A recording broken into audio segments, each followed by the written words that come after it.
initially, Tractor Beverage Company was a soda company. So we were all craft sodas. And it was impossible to get any pull because of the way the contracts are constructed, where you can't share valves in those environments. So it was kind of like an all or nothing proposition for Tractor. And there was a few shops, God bless them, that took a flyer on us and put us in there. So when we were having trouble getting traction in the soda space, we ended up innovating into the non-carbonated space, which was a huge opportunity that hadn't really been done in food service. Welcome to How I Made It in Marketing from Marketing Sherpa. We scour pitches from hundreds of creative leaders and uncover specific examples, not just trending ideas or buzzword-laden schmaltz, real-world examples to help you transform yourself as a marketer. Now, here's your host, the Senior Director of Content and Marketing at Marketing Sherpa, Daniel Burstein, to tell you about today's guest. I've got an idea about creativity, and that is we need to wrestle to make truly worthwhile work. And the story I always go to that inspires me. And look, if you've listened to How I Made It in Marketing, you know I don't tend to get religious on here, but it's the perfect story, so please bear with me whatever your beliefs are. It's from the Torah. You might call it the Old Testament. Jacob wrestles with the angel and then becomes Israel. And I bring it up because to me, that's how creativity should be. You have to wrestle with it. That which comes easy is often not too worthwhile. By wrestling with it, we are on the other side, and our ideas are all the better for it. That's why I love the lesson I saw in a recent podcast guest application. Embrace healthy friction. Well put. We as humans tend to avoid wrestling. We tend to avoid friction, but as creatives, we must embrace it. Here to share the story behind that lesson, along with many more lesson-filled stories, is Justin Herbert, the CMO and Chief Brand Officer at Tractor Beverage Company. Thanks for joining us, Justin. It is a pleasure to be here. Thank you so much for having me. I'm going to cherry pick a little bit about your background to let people know who we're talking to. A lot more background here, but here are some of the highlights that I thought were most interesting. You were a creative assistant to Michael Bay at Bay Films, where you worked on Bad Boys 2 and commercials for brands like Mercedes and Victoria's Secrets. You were the brand creative director at Tom's, the shoe company. You were screenwriter and executive producer, and you were repped by agencies like United Talent Agency and CAA. You were vice president of creative strategy at Another, which is an agency where you were leading campaigns for Nike, Shopify, W Hotels, and NBC Universal. And right now, you are CMO and Chief Brand Officer at Tractor Beverage Company. So Tractor Beverage Company is the first and only certified organic, non-GMO, full-line beverage solution in food service. It is number 216 on the Inc. 5000 list of fastest growing companies, having grown 2,520% in the past year. And Justin manages a team of 11 along with 3 agency partners. So tell us, Justin, what is your day like as Chief Marketing Officer and Chief Brand Officer at Tractor? Well, the days are packed with a lot because we're a growth stage company, and being not only the Chief Marketing Officer, but Chief Brand Officer, I have purview into a lot more things than just marketing. So really my area of focus is making sure that we're operating internally the same way we are externally. So I think the best brands are the ones that align their internal values with their external expression. So a lot of the work I do is working with the founders and our founding principles and making sure that that's being pulled through in every piece of communication, whether that's internal, external, the practices we're taking on, and then how that extends into marketing. So within the marketing, I'm overseeing creative, I'm overseeing communications, I'm overseeing B2B as well as B2C and numerous agency partners. So my days are filled with kind of a variance of things ranging from business to creative to culture. So every day is different, but it's all moving in the same direction of trying to create a breakthrough brand that really leans heavily on its founding ideals and that really lives out its mission to the fullest potential. Yeah, that's great. I think there's a lot that a lot of people can learn on the call, whether you're B2C, B2B, whether you've got a growth brand, whether you're more established. I mean, every brand cares about values these days, it seems. So I think there's a lot we can learn from you, and there's a lot we can learn from your background. So let's jump into some of the lessons from the things you've made in marketing. So your first lesson is create your own way, and looking at your background and your story, you certainly seem to have done that. So can you give us a bit of an idea of your background and how you kind of got into the creative industry to begin with? Sure. Well, I was born on a farm in West Texas, and all my family were farmers and ranchers, and there really wasn't such thing as a creative field. That idea wasn't out there that you could make a living by being creative. At an early age, I actually, I was really into art and drawing. And the way I got there was I had chronic asthma as a child. So my lungs collapsed and I ended up being in a hospital and actually in an oxygen tent for a period of time. And I remember my mom came into the hospital room and she had a huge stack of homework and she just threw it in the trash can. And she said, you just need to, take care of yourself. And I remember around that time, a nurse brought in this book that was called Draw 50 Dogs. And it was by this guy, Lee J. Ames. And it was the step-by-step on how to draw a German Shepherd, how to draw a poodle. And I literally just laid there in the hospital bed drawing for hours on end. And it was a way of escape. It was a way of kind of therapy, but it became my passion and the thing I loved the most. So from there, I just leaned heavily into the arts. And I was always making films. I was always doing little paintings. And that kind of led me to getting some notoriety and winning a few kind of national or local and regional. We had a Western art show in Texas, and I would get the blue ribbon in that. And then got on the radar of some arts colleges and started looking at where to go. And I ended up becoming the first ever incoming freshman to get a fine art scholarship to Pepperdine University. So it took me out of Texas and into California. And I think I always had aspirations of doing something more than just art, but maybe getting into filmmaking. Growing up, I was always making films with my buddies, and in which we were always prepubescent cops, chasing down bad guys. But that landed me at Pepperdine, and that kind of became the segue of me transitioning into more of the creative field. It gave me a nice footprint in Los Angeles and a nice entryway kind of into the world of Hollywood. So, when I read that story, one thing I thought of is my mom still doesn't quite understand what I do. Like, I wonder what your parents think about what you do and what your job is. Like, my mom, when I tell her what I do, she's like, come on, that's a job. Like, they pay you to think of ideas and it is. And it's funny when you mentioned creative field, I was thinking field probably means something very different in West Texas. And I'm guessing Marfa was not Marfa when you were growing up. So, I mean, what did your parents think, or what does your family think? You go back for Thanksgiving or the holidays. Is everyone else a rancher? I don't know, working on oil fields. These are like, I don't understand West Texas. So I'm just using all of the like tropes I see on TV, but. It's pretty accurate. I mean, I don't think my dad understood for a long time. He always wanted us to go into engineering or something practical. And now he's like, oh, you made the right move. But I remember being several years back, we were at a Christmas at my aunt's house, and they live outside of a town of 420 people in the middle of nowhere. It is wide open. It is hard scrabble work. And I'd recently worked on a campaign where we had brokered a deal for Scarlett Johansson to be the face of Louis Vuitton. And it was this big celebrity negotiation. It was a really big campaign. I'm sitting at the dinner table with my cousin's husband, who's a rancher. And he's just as country and cowboy as can be. And I'm trying to explain to him what I do.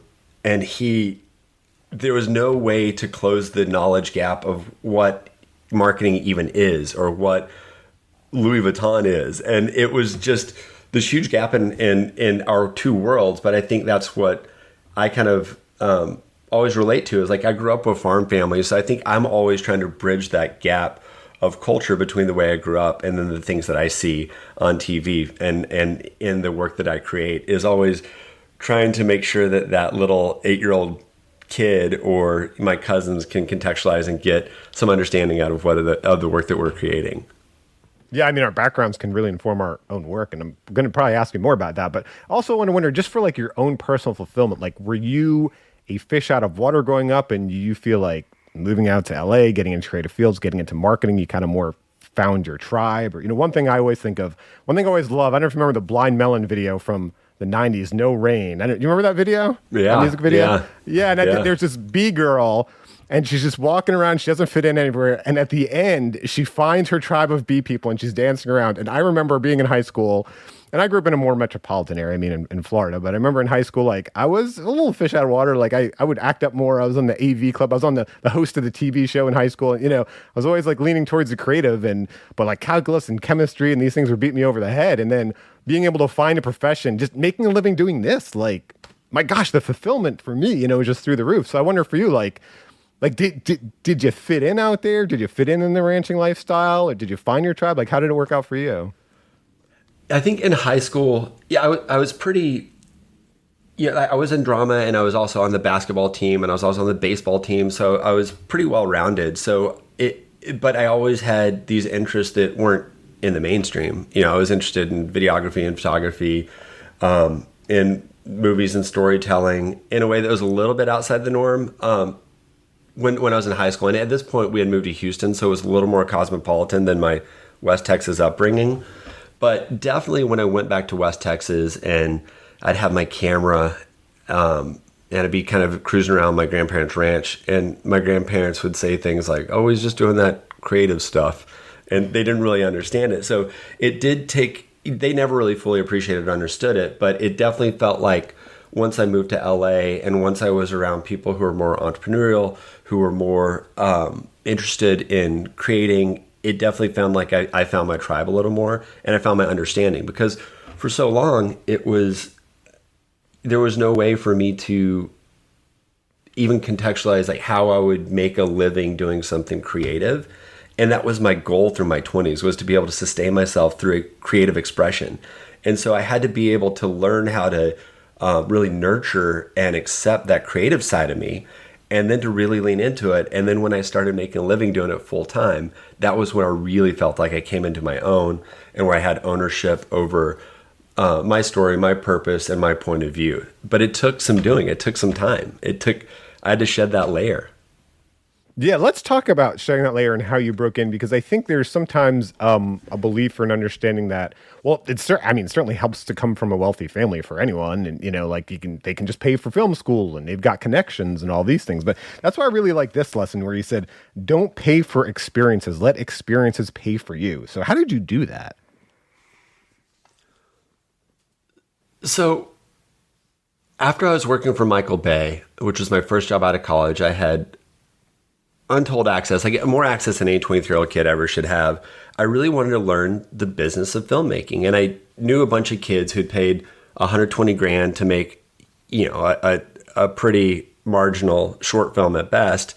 And I didn't want to spend $120,000 or take out that loan or have to work my way through it. So I said, hey, what if I just tried to learn everything I could about entertainment by working my way through the system?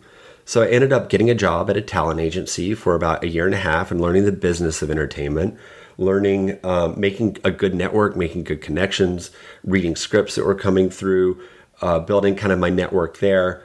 And then I wanted to get into post-production to learn how films came together, and worked with a really exciting motion graphics house that was doing all the Apple work early on, and then made my way back around to eventually to Tom's. And in that whole time, I was learning everything I could about every facet of filmmaking, and unknowingly every aspect of marketing too. So I was getting visibility into how campaigns come to life, and how movies come to life, and the politics behind it, and the creative strategy behind it. And so I looked up at, in my early 30s, and I didn't have a straight path. And I wasn't the kid that had the MBA or the film degree or the short film that had won the awards. But what I had was a breadth of experience that I could apply to multiple different mediums and to multiple different creative expressions. And so when I think of letting the experience pay for you, it was curiosity that fueled me, and thinking about how I was going to be able to build an understanding, skill set, and safety net that would allow me to have longevity in this career. Yeah, well, I wonder what how your experience is, how you've kind of rolled that into the brand in terms of experiential marketing, something we hear about a lot. Because one thing you've mentioned, I know you said you were like touring through Thailand when you first saw that film Pearl Harbor, and you mentioned, you were on the set of Bad Boys 2 in Miami working with Michael Bay. And so, like, yes, these are work experiences, but this is also an experiential thing you went through that someone would probably purchase if they could. And it reminds me of, I interviewed Jonathan Merle, the co-founder and CMO of The Escape Game, on how I made it in marketing, and they make one of those escape room things. And for him, even like they made an online booking engine, because even like the booking engines that they could buy were not the right experience for what they wanted the customer to go through before they even got into that escape room. And so I wonder for you, from these experiences you've lived, going through, through the entertainment industry and some of these things, like, Has that affected at all how you market the brands you've worked on, like to try to create an experiential experience for customers? Yeah, I think that for me, it was always about trying to choose the most interesting path in front of me. And I think when you do that, you collect life experience, you collect relationships, you collect understanding, you can operate with empathy, you understand that the world is bigger than your backyard, and you get exposed to much more. So that was the case when right after college, I bought a one-way ticket around the world, and me and a buddy just traveled with a backpack for 4 months. And we were, staying in $1 hostels, and we bought a kayak and we circumnavigated this Fijian island, and we're meeting the chief of the island. And what you realize is that we're all humans experience the same emotions. All humans experience happiness, excitement, loss, grief. And so for me, I think the variety of experience serves to create a more holistic view and holistic understanding of how a brand can express itself, or how a piece of, whether a film or a script, can express itself. I'm not doing things through research, I'm doing it through experience. And that to me creates more texture, more soul, and also more connective tissue for a brand to have. And also, how does that affect the experience you want someone to have when they actually use that brand, right? So, like, you could buy a shoe. That's a thing. I mean, anyone could buy a shoe and walk around a shoe. Buying a Tom shoe, that is a different experience. You know the philanthropy that goes into it. Some say you might want to buy it so people see you wearing Tom's shoes and know the philanthropy going in. Building this brand, Tractor Beverage Company, it's at Chipotle, I know, is, one of the main places sold Chipotle. That's an experience in itself too, right? I mean, there's a lot of places to buy Tex-Mex, right? But you probably go to Chipotle, maybe because you like it tastes better, but there's a certain different experience there. So I wonder if, kind of going through with that entertainment industry background, which is all about experience, which is all about, you talk about Bad Boys 2. How can we take people on this fun, wild ride with Martin Short and Will Smith? You know what I mean? Like, have you tapped into any of that for any of the brands you've built or worked on, either as chief brand officer or, for agency clients you've had? Yeah, I think my approach is always just trying to figure out how to make the best version of what something needs to be, right? And to me, that often comes down to finding the central kernel of truth and expressing it in the most powerful way possible. Like, in working for Michael Bay, you're making popcorn movies, so you're always pushing, how can you have the most fun? What's the most fun we can deliver to the audience? And then with Tom's, it was about the impact that you can make with a purchase. And so really you're trying to center in on that, the central truth of the brand, and then express it in the most meaningful way possible. So to me, it's always getting down to the truth of the brand. And with Tractor, it was founded by a farmer who wanted to change the way his family was eating, and that translated into drinks as well. So central to the ethos is his truth, is that you can live out a healthier life if you eliminate the harmful things that are put into our food system. So really, to me, it's about identifying the truth and then expressing the best version of it in the personality that's right for the brand, or that's right for the experience. Yeah, I mean, that's a great quote. I always forget who said it. The truth well told, right? That's the explanation of what advertising is the truth well told. So there's the two sides, right? As a marketer, you got to find and tap into that truth, and then you got to tell it well as a creative, right? Exactly.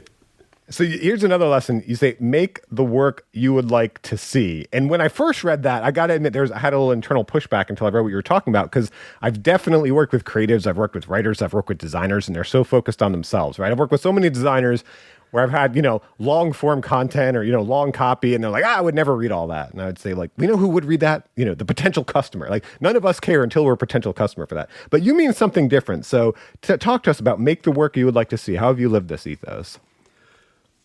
I think for me, this probably comes more from the creative roadblocks we put in our way when you're thinking about it through the lens of creating. So I think so much pressure is put on the suffering artist and what is the story I need to tell? And I found that getting out of my way and saying, what is the story I would like to see as a viewer? What would I like to feel? It helps kind of eliminate those roadblocks and kind of your ability to, or your desire to be clever, etc. So you really just think about what the work needs to be and do and say, and it can lead to exciting places. So an example of this is I I was overseeing the Hot Wheels YouTube account for a company called Fullscreen. I got brought in to be the creative lead and strategy lead on helping them figure out how to become the number one boys toy brand on the internet. And so they had this assignment that they needed to take these monster trucks that they had created that needed to live outside the arena. So what could we do with it?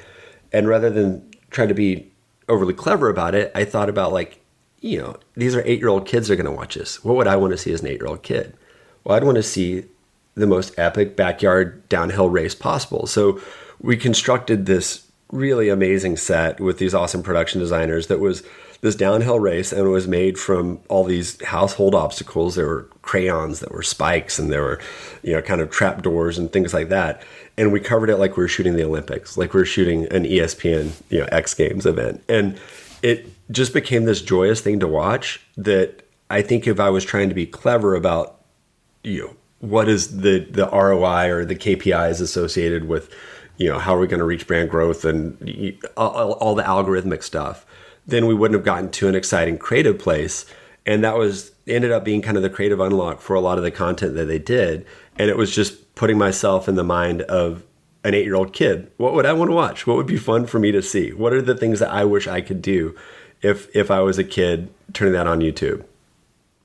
Yeah, like what you'd said before to me, you said, I'm not data driven, I'm data inspired. And I think that was really nice because when we talk about creative work, I hesitate to use this term, but it is art in some way. I mean, what you're talking about there for that 8-year-old, that was probably his or her art. You know what I mean? And so if we look at spreadsheets too much and analytics and all these things, like, yes, I like we said, they can inform us so we can learn better about who we're trying to reach. But at the end of the day, it comes to that inspiration and to that unique, difficult to hold, difficult to explain, putting lightning in a bottle, right? I mean, you ever feel that way? Absolutely. And I do think there's a balance of quant and qual, right? It's like being, data, not data driven, but data informed. And I think about kind of the revolution that happened within Major League Baseball a few years ago with sabermetrics, right? And you had all these teams who were building these new metrics, and they're really building these kind of data-centric models. And, the A's were really exceptional for a few years, but then you look at what the Astros did, and what they did was they had this great sabermetric model, and then they brought in Nolan Ryan, who, as a Texas kid was my hero, but one of the greatest pitchers of all time, and he was the eyeball test for them. So what he did was he was able to kind of bring heart and soul and experience to some data metrics and build this team that has been a contender for the last 5 years. So I think about what we do in the same way. It's making sure that you're using the right data sets to inform, certain decisions, but you should never be programming based on algorithm. And, when we were working at Fullscreen with YouTube, there was a real desire to kind of be more, it's almost like paint by numbers by the data, because the algorithm is so specific within YouTube. But it was about working with the analytics team to help understand why things were working on a more qualitative level rather than quantitative level. And I think that's kind of, we were able to find the right blend of quant, qual, art, science.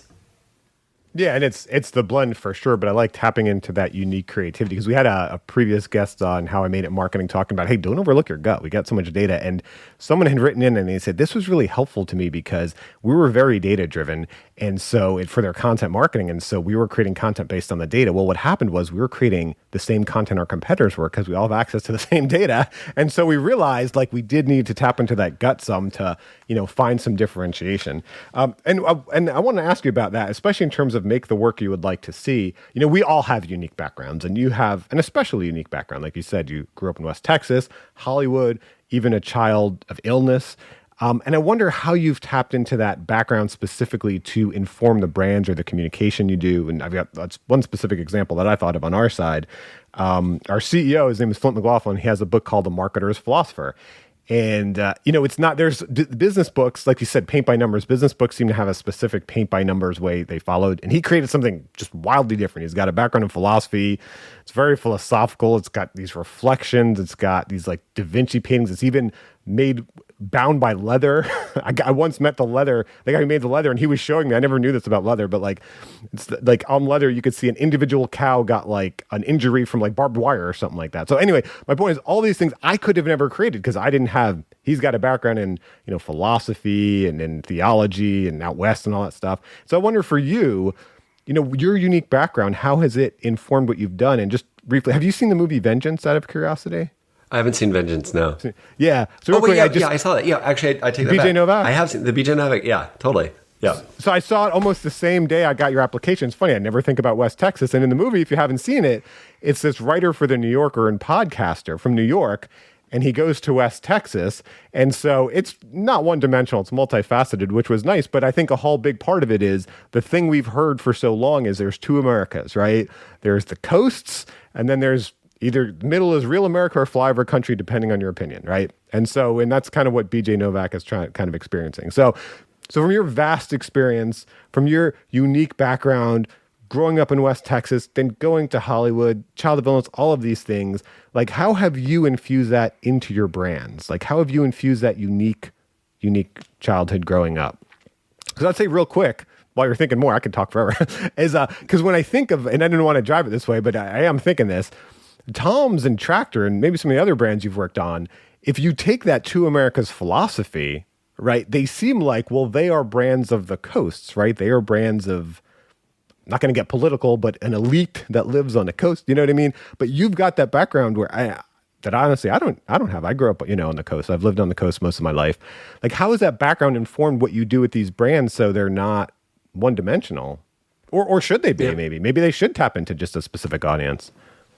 Yeah, I mean, I think that coming from West Texas, I saw the movies that were being made as a kid, and I always wanted to be a bridge between the two worlds. And I think that informs what I do with marketing as well. Like, I still think about what's going to resonate with my high school buddies. What are they going to think is important? So, and even, gut checking with my mom and my parents and helping them understand. And right now at Tractor, we're an organic beverage company, but it's founded by a farmer who's like the most salt of the earth guy possible. But there is this kind of perception of organics that it might be an elitist proposition. And so it is really working to kind of sand down the edges and to pull through understanding and to really think about like how you make something that should be universal, more universal. How do you get how do you build kind of some commonality into it? And how do you not feel elitist in presentation? And I think, with Tom's, like, Tom's certainly started as a coastal brand. It started in Santa Monica, but then you saw the adoption of really like the Midwest became the Super Tom's fans. And it was this everyone was united around the idea that you could do good with a purchase and that you could vote with your dollar. And so I think that was a brand that really kind of brought a bunch of different types of folks together that just wanted to do something good. And I think that, most people have goodness and want to see the world be a better place. And I think that I always try and think about what positive effect a brand can have and how to make something that they could potentially make the world just a little bit better place, be that through giving back shoes or even through the promotion of organic farm practices. Yeah, I think that's awesome. I think sometimes when we try to niche down, we as marketers are human beings and we're all caught up in the, minutia of what's going on in our country. And so when we try to niche down sometimes, we make a mistake of just, looking at it through one specific lens where, like you said, if you're looking at something, let's say, just for example, it's environmental. I saw right here in Florida, I mean, this is a little more political, but the solar movement that's going on, they found like, hey, this taps into really two groups that might be considered on different sides of a political spectrum. One is obviously environmental, but the other group is a group that wants independence, right? And it's the same product. You figure out the value proposition for it, and then you figure out that, you don't have to look at it in a one-dimensional view. So I really like what you're saying with that. And for me, like on the organic side, growing up in West Texas, all my family, they were farmers, and my mom's cousin was a crop duster. And so he was a former Air Force guy, and his job was crop dusting. So, and he was exposed to all these chemicals. He was spraying on the cotton fields, and he ended up getting a really rare form of cancer. And so for me, I think about him and the job that he had, where it was, helping to debug farms, and is that really would he have had a different outcome had he not been, exposed to so many harmful chemicals? And it's like, I think people would agree that you shouldn't have harmful chemicals in your food. We have 87% of kids have glyphosate in their urine, which is, a shocking stat. And that's basically, it's, Roundup. So just thinking about how to contextualize that. And we're at Tractor, we're trying to provide a cleaner product for people. And how do you get people to understand that, it's a choice that we're trying to provide. It's not a mandate we're given, but we can make choices about the food we put in our body. And I think my job as a marketer, sometimes it's to help, contextualize that and help people understand that. Right. So yeah, exactly. It's like the value you can provide and then tapping into the thing that is important to them. And even though you might have these different niche audiences where different things are important to them, right? You can still provide that value in different ways, right? I mean, health we all care about, but whether that's independence or environmentalism, whatever it is, finding that value and attaching it to what's important to that person. And I think that's where data would come in, right? Understanding what's important to those people so you can find out how to tap into that. You say pursue the best version of what an idea could be. And, here I've seen, and this is kind of, we'll get into this specific lesson I talked about in the beginning later, but creative is hard work. And I think sometimes it gets the idea of there's this unique spark of inspiration and that's it. But you got to push a lot, right? Is that what you're talking about here? Pursue the best version of what an idea can be. Don't stop at the first thought of it. Yeah. I think I would apply this specifically to Tractor. It's when I first came to Tractor, it was 3 founders and some great products. And they had some kind of rudimentary branding, and they had this awesome business model where they said, hey, nobody's really tried to introduce a clean product into food service, and we'd like to do that. And so I looked at their value prop, I looked at their products, and I said, if we're really going to break through, if we're really going to create something that can live in food service and that can onboard the right partners and that can get the belief of the customer, we're really going to have the brand dialed, and we're going to have to make this feel like a forever brand. It can't just be a kind of a cottage industry brand. We're really going to have to build something that reflects kind of the soul of the founders and the intentionality of the way these things were created. So for me, it was always about pushing it as far as we could to feel like it could be a forever brand, that it could feel like it could be a true disruptor, and that would be a brand that people would want to engage with and participate in. So there were multiple passes of the brand that were fine. But when you think about striving for brand excellence and, my time with working on the Apple account or working on Nike, you're always pushing for excellence. So you're always pushing for the best version that something can be. And I saw that with all of the founders and lead creatives at the agencies I was working with. It's you always have to try and land it in the best place possible. And it's unrelenting, and it's challenging, and you have to rethink things from time to time. But at the end of the day, you can have a brand that you've really put a lot of heart and soul and thought into and can be super proud of. Yeah, one specific example you gave, I wanted to ask about this. You said you made a beautiful film with your friend Rachel McDonald to kind of break through in a national restaurant show. So I wonder there, I think that's a great example. How far did you need to push? How much did you need to push, or how did you get to that idea of making a film? Right. That's not the first thing that many brands do, right? I'm sure you did other things. There's logos. We got our PPC ads up. We got our, programmatic going and blah, blah, blah. But making a film. So can you tell us about how that idea came about and how you used it at the National Restaurant Show? Yeah. So early on at Tractor, it was the 3 founders and kind of their family money and just myself, and the 4 of us were just trying to make magic happen. And so I folded in some of my network, and one of which was a filmmaker friend named Rachel McDonald, and we created a brand ethos piece, and we made this beautiful short film for nothing. It felt like a big investment at the time, but it's essentially like what a social boost would be on an Instagram ad at this point. It was literally nothing. And the film was so beautiful and touching, and it didn't get huge distribution because we didn't have distribution dollars at that point. The algorithms had changed a little bit from my time at Tom, so you couldn't have something really get picked up. But what it did was it got on the radar of some executives, and they saw this little startup beverage company that had some heart and soul to it, that was making beautiful work, and people paid attention. And so that was the way we got to our first CEO. Was he saw this film that we made, and he said, these guys are doing something different, and I'm going to take all my experience and I'm going to bring it to bear there to help lead that team. So that was, it felt like a big investment at the time, but it was an investment that paid off. And then secondarily, we didn't have much of a marketing budget in the following years, so we had to make every dollar count. And being in food service, where it was B2B at the time, we weren't really breaking through on the consumer level. We were really trying to prove our brand on a B2B level. So what we did was we spent our money at the National Restaurant Show, and we got an amazing booth, and we looked at the parameters of how big you could build the booth, specifically how high you could build it. And we built the highest booth in all of the National Restaurant Association show, and had this amazing muralist from Argentina do this just beautiful, beautiful work. And it looked like it was the next big thing in beverage. And so it was, it was a big investment at the time, but like I said, at this point, it'd just be like another line item. But that was the thing that announced us. So we had to be really intentional in the beginning about doing work that we knew would represent the brand in the best way possible, but would also allow us to look like the version of the brand we wanted to be and we're aspiring to be. That is a great tip for trade shows, actually. Never really thought about that. Make the tallest possible booth. When you're on that trade show floor, sometimes it's just a sea of same. If you see that one thing sticking up, put something interesting on the top.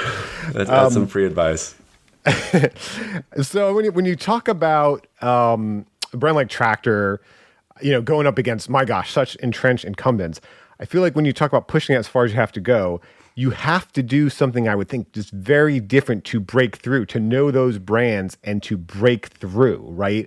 And so one thing I've seen some smaller brands do, I think is a mistake, is they look at the market leader and they're like, how can we copy everything they do and do it ourselves? So I wonder what I'll give you an example real quick, but I wonder what you have done when you started with Tractor, or it could be Tom's or another company, and you've seen, here's what the incumbents have done. Here's what we specifically need to do differently that's maybe radical, or that another brand can't go to that place. And so real quick, here's an example. I wrote a case study for a company called Shinesti. And they do a print catalog, which, I wouldn't think much people do anymore, but they do a print catalog. And their whole thing is, it's sensual, sophisticated, not J. Crew. So their whole thing is to do just something radically different that sticks out. So they had these holiday suits, just these gaudy holiday suits. They call them Dirty Dangerfield, Shamashing Season. They had a one-piece swimsuit made out of dungarees called the Jacksonville Jean Keeney. And, basically they just did all these things. They thought of like, okay, what would J. Crew do? And how can we do something outlandishly different? Because that's the incumbent brand and we need to, break through. And so I wonder for you, when we think of a chief brand officer, sometimes we think of, brand protection, and let's make sure, everything's aligned and right, and we're representing in the right way and showing up in the right way. But what have you done to just, have you done anything to do something radically different to break through against these very entrenched incumbents that they couldn't do? They could never go there. Yeah, so we have a couple of really exciting initiatives coming up this year that I can't really talk about, but I will tell you about how we've done it in the past. So initially, Tractor Beverage Company was a soda company. So we were all craft sodas. And it was impossible to get any pull because of the way the contracts are constructed, where you can't share valves in those environments. So it was kind of like an all or nothing proposition for Tractor. And there was a few shops, God bless them, that took a flyer on us and put us in there. So when we were having trouble getting traction in the soda space, we ended up innovating into the non-carbonated space, which was a huge opportunity that hadn't really been done in food service. So our founding farmer, Travis, created these amazing beverages that were made from the best ingredients in the world, that were organic, non-GMO, that had functional properties to them, and that were just lights out flavor-wise. And so that was an innovation that we were able to do because we were so small, and we were always looking. We say we look for the opportunity and the obstacle. So the obstacle was we can't get into the fountain. So what do? And we tried a number of different things, and it ended up being the non-carbonated product that really broke through for us. And that was what Chipotle saw, and they said they wanted to carry. So that's what we did on the product innovation side. And as far as on the brand marketing side, I'll just say we're going to really lead with our values of leaning into organic with an exciting initiative that's coming up, and then really just advocating for consumer choice in food service. Because if you think about it, anywhere you go, you can get any type of beverage you want. You go to Albertsons, Kroger, H-E-B, Whole Foods, there's carbonated, non-carbonated, non-GMO, energy, whatever you want. But you go into food service and you're essentially provided the same 8 options you had for 50 years. So we believe that people should have more choice in food service. And to us, that's super clean and super delicious. So I think that we're going to be advocating for providing consumers a different type of beverage when they go to places like Chipotle or any of our other prospective partners. There's a great lesson in what you did with non-carbonated right there, because I have just very little experience in that industry. But one thing from my little experience is the power that distributors have, and the reasons why you're seeing how difficult it is for a brand to break through. So anyone listening in the food service industry, if you got, or in the food industry, if you've got a startup and you get frustrated, that's a great lesson there from Justin of how, okay, here's where the incumbents are, here's where the distributors are, have kind of a stranglehold. Let's go somewhere else. Let's zig where they zag. I like that. In the first half of the podcast, we talk about lessons from the things you made. In the second half, we talk about lessons from people you collaborated with. And this was his first lesson I talked about, I love. You mentioned embrace healthy friction, and you learned this from Adam Hoff, who's the CEO of Campside Media and was your former writing partner. So tell us about how you and Adam embraced healthy friction. People often think of conflict as a bad thing. They think of it as somebody's right, somebody's wrong. But when you embrace healthy friction, you can come at things with opposing viewpoints and arrive at some place that's sharper. So, Adam and I were best friends from college, and he was the first person who really inspired me to write. And we wrote multiple screenplays. We sold several TV shows, I think 3 TV shows, 2 features. But early on in our process, we had very diverging working styles. And I was a little more atmospheric and cerebral, and he was a little more bombastic, and we were developing a project, and he really wanted to lean into his stylings on it. And I just found the world to be a little bit unrootable, and that it wasn't something that I could really relate to or pull through. And I wanted to participate in that world that he was creating, but I wanted to find kind of the emotional center of it. So we had, multiple discussions about the best way to do that. And he had strong points of view, and I kind of have my own viewpoint on it, and we're able to arrive at the story that we're developing was about Wall Street bankers, right? It was kind of like industry before industry. So this was 10 to 12 years ago, and I said, listen, I'm not going to root for Wall Street bankers. Like, how can we root for these guys? And so what we arrived at was, what if it's kind of a first day of school story, and the new class is coming in, and we learned that the guy we've been following is actually undercover, and he's trying to take these guys down from the inside. And then we kind of had this kind of Donnie Brasco on Wall Street. And that was kind of what the unlock was, but it took wrestling. It took kind of being willing to advocate for a point of view, and being also willing to realize when you're wrong. And it didn't often get heated, but there were definitely multiple hours of conversation to get to a good place, and multiple rewrites. But I think that healthy friction, not thinking that your way is always the right way, but being open to other people's ideas and trying to create an environment where ideas are welcome and where iron can sharpen iron, creates the best work. Yeah, I mean, that's so true, because really what's going to happen is then the customer is going to see the work, and they're not going to say anything to you. They're just going to ignore it or not act, right? So you need that other viewpoint. I know for me, I started in the agency as a writer, and so you work in writer-art director tandem and talk about healthy friction, iron sharpening iron. You don't just have different viewpoints. People, writers and designers think very differently, but if you mesh those two, you get some good work, hopefully.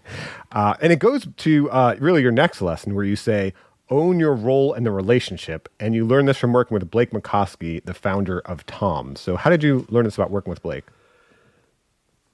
So I was friendly with a bunch of people early at Tom's, and I got brought in very early to kind of help on specialty projects. And then we were always looking for the right thing to do together. And that opportunity presented itself in 2010 when they were doing a trip to Nepal to really understand that there was a giving model behind site giving. So a small team of us went to Nepal, Blake Mykoski included, and I was the director. And I had a camera crew with me, a sound guy, and being in the field with Blake, I saw, his desire to build this amazing brand and to continue to use business to help others. And I realized my role in it, in the past I'd been, the creator and, kind of the one who was writing screenplays and making films. And really I realized my role in that relationship was to help interpret all the ideas that he was having and make them resonant. So he's the kind of guy who has a lot of ideas that are like really amazing. And we often talked about the concept of distill and elevate. So take the ideas, distill them down to what the best version they can be, and then, elevate it. So for me, that was kind of the role that I played with him, was helping to tell the Tom story. So it was going in the field and telling the story of the giving partners and what was happening in country, but also taking some of his concepts on the consumer side and really figuring out how to make them work. So kind of my role was just to be almost a sounding board and interpreter, and then recontextualize it in a way that we could then kind of create great work out of it. I want to mention too, like, I don't know if people are overlooking that. That is such a non-egotistical way to view each job you have, right? I think sometimes if you're a creator, or sometimes in marketing, we have these big egos. So when we go in and we start, it's all about us. How am I going to lead this? But to just look at what your role is going to be on that team and how you can support others. I love it. It reminds me of the show Quantum Leap. I don't know if you ever remember watching that show. He just jumps into all these different situations and he's like, okay, what am I doing here? Right.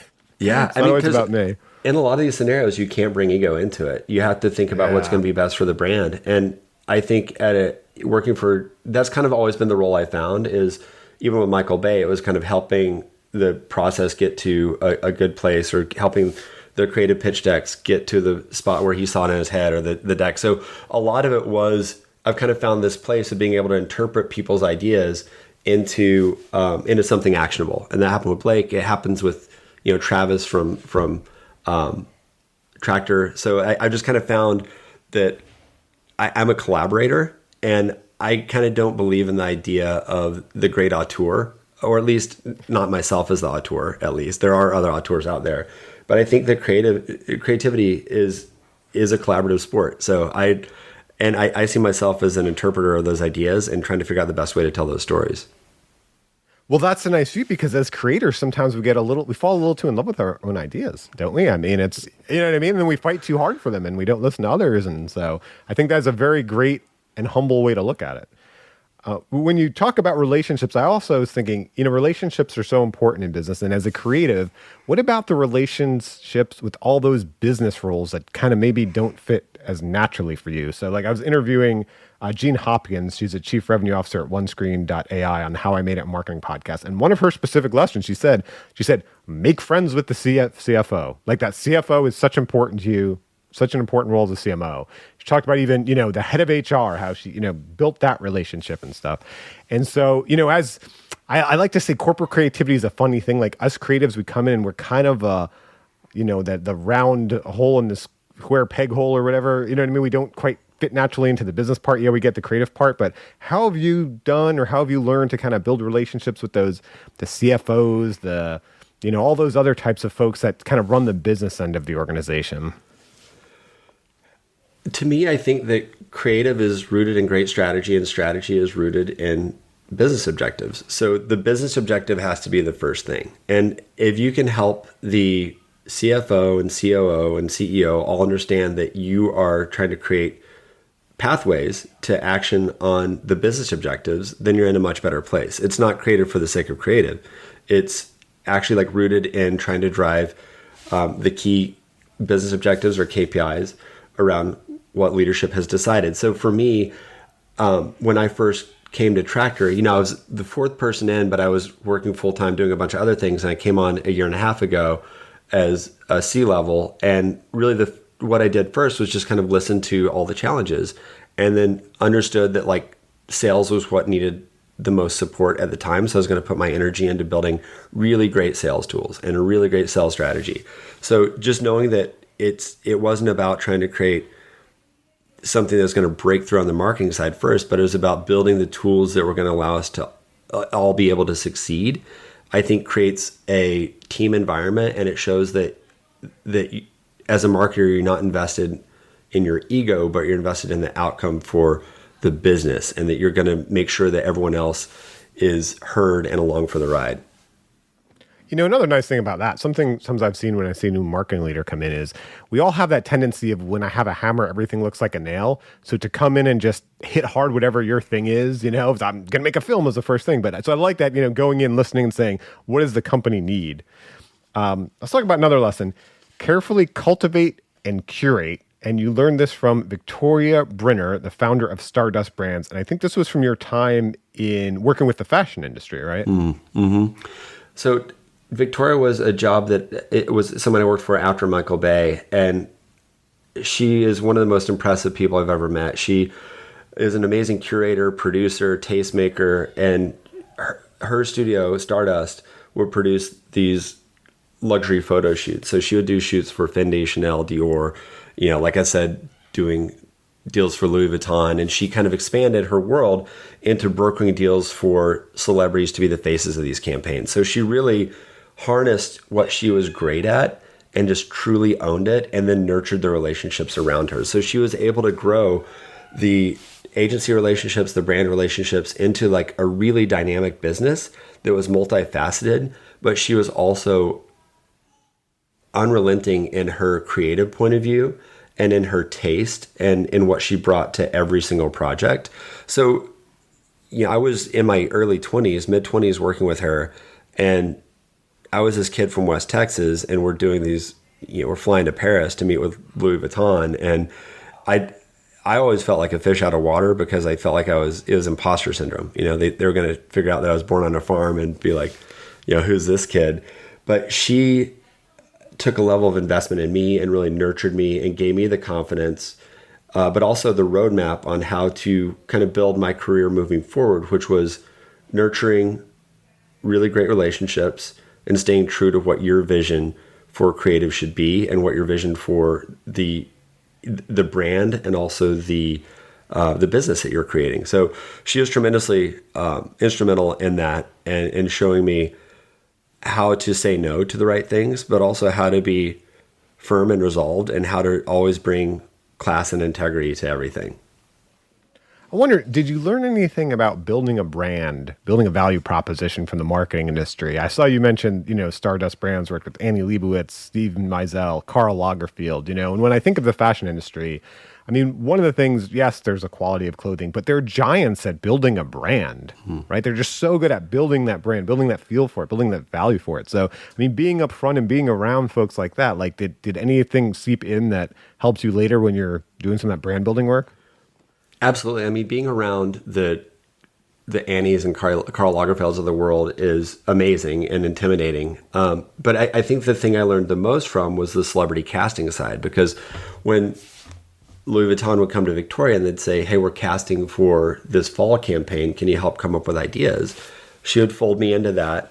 And then we would think about what the best brand representative was going to be. It's a big commitment for these brands. This is before influencer marketing, et cetera. And when it was, you know, celebrity-driven campaigns weren't the norm stateside, but they're more common internationally. So it was a really niche industry. And you think about the importance of a campaign like that. So you really have to think about cultural relevancy, brand advancement, opening up a new audience, exposing people to new talent. So we did some incredible work. We did, like I said, we did a deal for Scarlett Johansson, the face of Vuitton, for 2 seasons.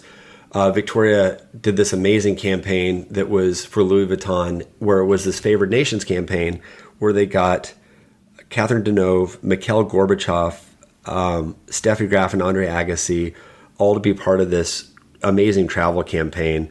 It was actually one of the first campaigns that was a give back campaign, and it gave all the proceeds as a Favored Nations campaign, gave it to the Climate Initiative back in 2008, 2009. So it was really, it was great exposure for me in thinking about how to advance a brand through a singular campaign, and who is the celebrity that embodies that ideal. I mean, that's a great lesson for, and even if you're not working on a major global brand, like you mentioned, influencers, that's a great lesson on that level too. Because, and you're giving over some of the ownership of what that brand is to an influencer when you're signing up with them. So sometimes we just look at like, oh, you know, what's their engagement? What's their reach? What are some of these numbers? But I mean, you got to really step back and ask who they are and what does this say about our brand if we're trying to build something, I would think, right?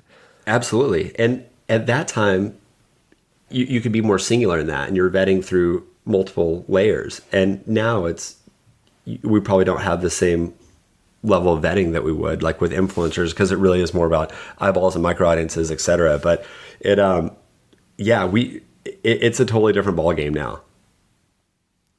Let's talk about one last lesson, and I think this is a perfect one to end on. And if you've listened this long and you're not a marketer, this lesson is good for you too. This is good for anyone. And you say, don't be a dick.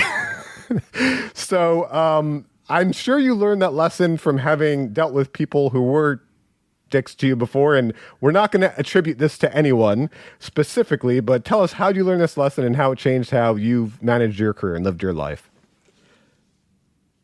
I mean, for me, growing up, creativity was a privilege. There wasn't such thing as a creative job or a creative endeavor. And so when I came out to Hollywood and I started working on movie sets, and I saw how tightly wound people were and how people were just miserable, it's like, what are we doing? We should be having fun. We're getting paid to do something that people dream of. We're getting paid to like make people laugh, make people smile, give people joy. So for me, marketing is that too. Like it's, sure, there's stresses and there's deadlines, but truthfully, we're getting paid to create work and to tell brand stories. And there's that is the greatest privilege that we have. And we should be very, in my view, people should be really excited to create something that has the potential to make somebody's world a little bit better, make them think a little bit differently. So for me, there's just no room for being a dick or just being, difficult or being surly. Marketing should be fun. It gets so deadline driven, and the numbers too. I mean, once you throw those numbers in there, it gets stressful, but my gosh, look at what we get to do. Look, I get to sit down and talk to Justin for now. This is so much fun, and pick his brain about all sorts of things. Well, let's end it on, we talked about so many different things about what it means to be a marketer, from the creativity aspect to the business aspect to, my gosh, just be a decent human being. What are the key qualities of an effective marketer, if you had to break it down? I think curiosity and empathy are key. I think always learning, exploring, observing the world around you, being an empathetic listener and understanding are keys. Because if you're just going to hammer a message for the sake of hammering a message, it's going to fall on deaf ears. So I think that marketing at its best is rooted in empathy. And then I think great marketers are constantly curious and always looking for new ways to do things. Always looking for new pathways. So I think those are the two for me. Well, Justin, it's been an absolute joy. Thank you for sharing your journey with us, and thank you for letting me pick your brain for the past hour.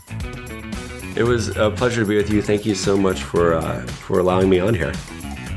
Absolutely, and thanks to you all for listening. You make it possible. Have a good one. Thank you for joining us for How I Made It in Marketing with Daniel Burstein. Now that you've gotten inspiration for transforming yourself as a marketer, get some ideas for your next marketing campaign from Marketing Sherpa's extensive library of free case studies at marketingsherpa.com. That's marketingsherpa.com.